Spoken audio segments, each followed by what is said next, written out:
અરવલ્લીના મોડાસામાં પણ પુરુષોત્તમ રૂપાલાનો ઉગ્ર વિરોધ કરવામાં આવ્યો છે। સૌરાષ્ટ્રનો વિરોધ ઉત્તર ગુજરાત સુધી પહોંચ્યો છે। રાજપૂત સમાજના આગેવાનોએ સૂત્રોચ્ચાર કરી વિરોધ દર્શાવ્યો। પુરુષોત્તમ રૂપાલાની ટિકિટ રદ કરવાની પણ ઉગ્ર માંગણી કરવામાં આવી છે। રાજપૂત સમાજ પર ટિપ્પણી બાદ રાજ્યભરમાં વિરોધ વ્યાપી ગયો છે। ટિકિટ રદ નહીં થાય તો રાજપૂત સમાજ ભાજપનો બહિષ્કાર કરશે તેવી ચીમકી ઉચ્ચારી છે।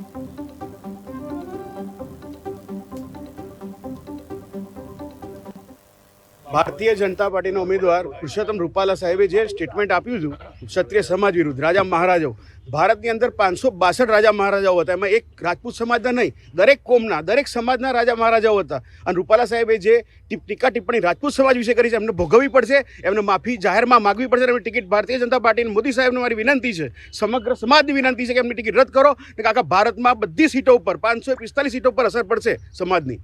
રાજકોટ લોકસભા મત વિસ્તારના ઉમેદવાર શ્રી પુરુષોત્તમ રૂપાલાએ ક્ષત્રિય સમાજ અને રાજવી પરિવારોની બેન દીકરીઓ વિશે જે અપમાનજનક ટિપ્પણી કરી છે એને લઈને સમગ્ર દેશના રાજપૂત સમાજમાં ખૂબ જ એમના પ્રત્યે રોષની લાગણી છે। અને આજે રોષની લાગણી દર્શાવવા માટે અરવલ્લી જિલ્લાના રાજપૂતો અહીં એકત્રિત થયા છીએ અને અમારી મોદી સાહેબ, અમિત શાહ અને CR પાટીલ સાહેબને વિનંતી છે કે આ રૂપાલાની ટિકિટ રદ કરવામાં આવે અને એમને ગુજરાતની કોઈ પણ સીટ ઉપરથી ઊભા રાખવામાં નહીં આવે, કારણ કે ક્ષત્રિયોનો આજ માત્ર એક જ માગણી છે, માફીથી કંઈ ચાલશે નહીં અને એમની ટિકિટ રદ કરો।